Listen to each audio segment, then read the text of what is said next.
Mega mega shoutout po mga kalingap. Marami pong salamat kay Kuya Bal Santos Matubang, kay Kuya Rab, kay Ate Edna. I-support po natin sila at i-subscribe, i-like and share. At gayon din po, Zio Roland, Tisnel Channel, Del Cabarli, and Jean Stordiban. Marami pong salamat. Tara po, panoorin po natin.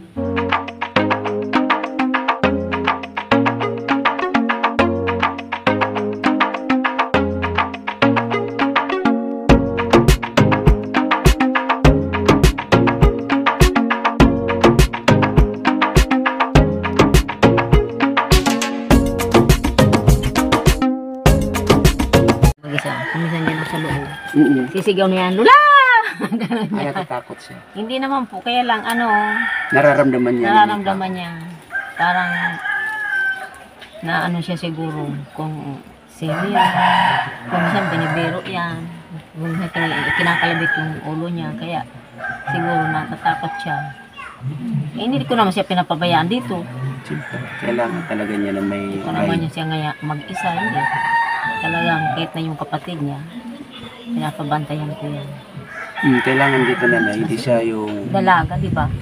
Unang-una, yan, may angking kagandahan siya. Kailangan lagi siyang, kahit dito lang sa bahay niya, lagi may nakatingin sa kanya.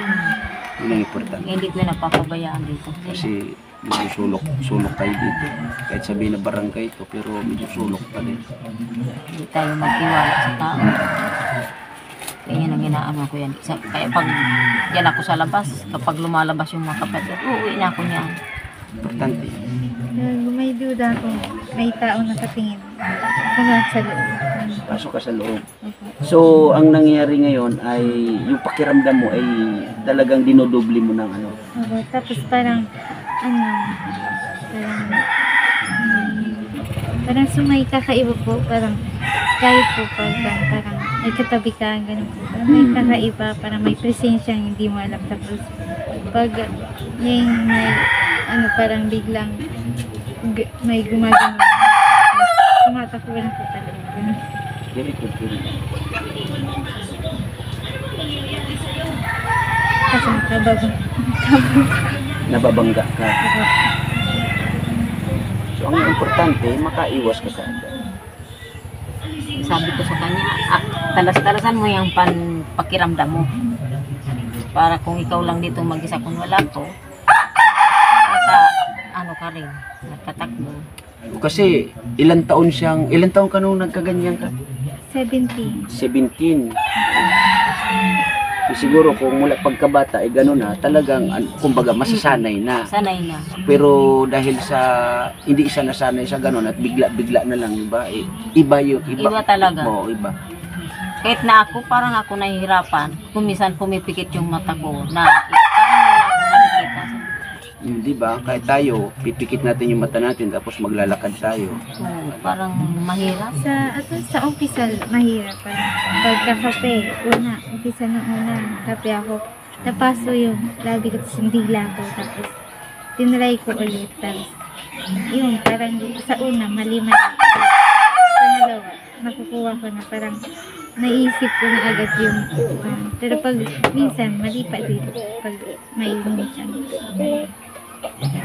So nung hindi ka pa namin natatagpuan dito at ngayon na nandito kami, kumbaga nababalikan ka, ano yung pagkakaiba nung noon na wala pang ganito tsaka ngayon? Ano yung pagkakaiba?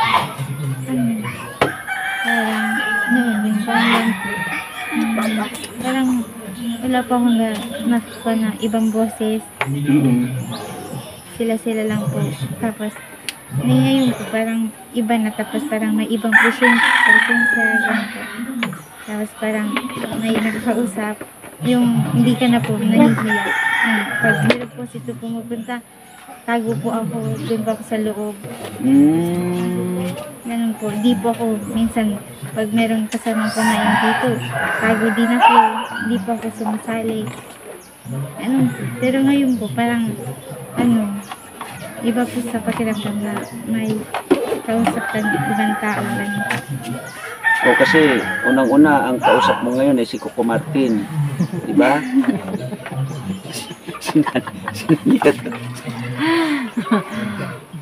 Baka matsambahan ni Coco. Oo yun, baka matsamban ni Coco Martin na mapanumbalik yung iyong paningin. Di ba? Kaya ganun ang gawin mo, no? Isipin mo lagi si Coco Martin. Kailangan mong lakasan ng loob mo na manumbalik yung iyong paningin.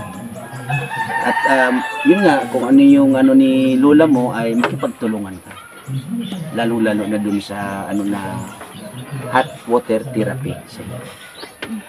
So, yun ang ano doon kasi kahit mainit pala yung tubig, pakiramdam niya malamig sa... Parang naglalamig siguro yung kuwan niya. Pag taas ng tubig, parang naglalamig yung kuwan niya. So ang ano Pakiramdam dyan, niya. ang ano dyan nanay, para mas maganda siguro, isabay nyo na rin yung kanyang mga palad. Hindi ko masyado ano yung palad. Pwede naman siguro yung Kuya Fer, ano? Pwede yun kung hindi siya malapnos. Kung malap- Hindi, Delikado siya. Hindi, siyempre, may mag-aalalay din. Oo, mag-alalay. Nandiyan naman si Kasi- tatay, Wala. di ba? Wala mapagminsan. Wala din pag... Delikado malapnos yun. Doble yung problema.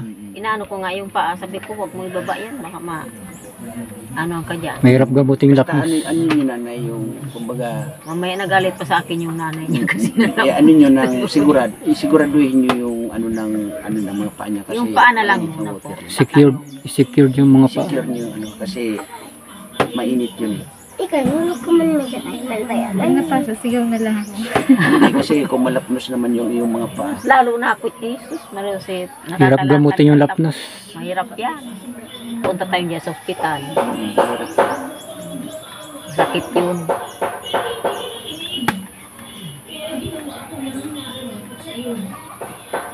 So ganun lang ano Pipi Heart, tibay ng loob, lakas ng pananalangin sa mahal na Panginoon at lagi mo ipagdarasal ang iyong paningin na unti-unting manumbalik. Huwag kang mag-alala kasi babalik-balikan ka naman namin dito, no? Para naman kahit papaano mabigyan ka ng kunting pag-asa, no? Kasi ang pagdarasal kasi yan yung nagiging pinakasandata natin para sa ating mga suliranin na manumbalik, magamot, diba? May mga karamdaman tayo katulad yan sa iyong mga mata ay ipagdasal mula na talagang unti-unti na makabalik kasi may mga pangarap ka. Unang-una, ikaw ay 20 years old pa lang, batang-bata pa si Bibi Heart, ay kailangan mo na yung bang maabot mo yung mga pangarap kasi doon sa unang ano mo, nasabi mo ano yung gusto mong maabot sa pag-aaral mo sana? Nursing. Diba? So yun yung ano mo, yun yung magiging lakas mo para mataimtim ang iyong pagdarasal. Basta ganun lang, nandito naman sila lola mo, mga kapatid mo na umaalalay sa'yo. So ganun lang siguro, no? Nanay, ano ulit pangalan ni nanay? Dolores. Nanay Dolores, ganun lang siguro, no? Ay kami po muna pansamantala ay uwi, no? Yun lang. Basta pag ano, babalikan po namin kayo dito, no? Para yun po yung malunggay pag ano, patak sa kanyang mga mata kasi malaking tulong din po yun, yung malunggay. Kahit pa ano lang, yung sa pinakagitna lang, kunti-kunti lang. Kahit isang patak lang siguro, kabilaan, okay na yun sa araw-araw. Kunin ko na yung mic. So yan, para sa iyo yan. Bigyan mo na rin sa mga kapatid mo, tsaka si lola mo, no? So, Hindi ka nagpasalamat, Bibi. Salamat na, Bibi, sana ulit. Salamat sa inyo. tatay na lang tawag mo sa akin, ha? Hindi ako si Coco Martin.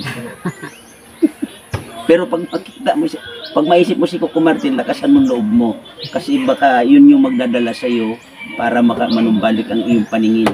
Kumbaga, talagang pagsisikapan mo na sino ba talaga si Coco Martin? Nandito ba talaga sa Donsol? Nandito ba sa barangay namin?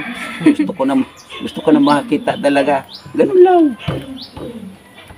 So, ganun lang mga kalingap, mga kaibigan, sa mga dito po sa akin premiere. Maraming salamat po, Miss Kisnel Channel, Miss Del Cabarli, Ate Diorulan, I Love Chow Chow, Ma'am Jenny Stodiban, thank you po na marami sa inyo, no? At sa Team Anli, thank you na marami, lalong-lalo na sa Team Kuroda, thank you po na marami sa inyong suporta. Mga kalingap, mga kababayan, sa mga dito po sa akin premiere, again, maraming salamat and God bless po sa lahat. Bye-bye!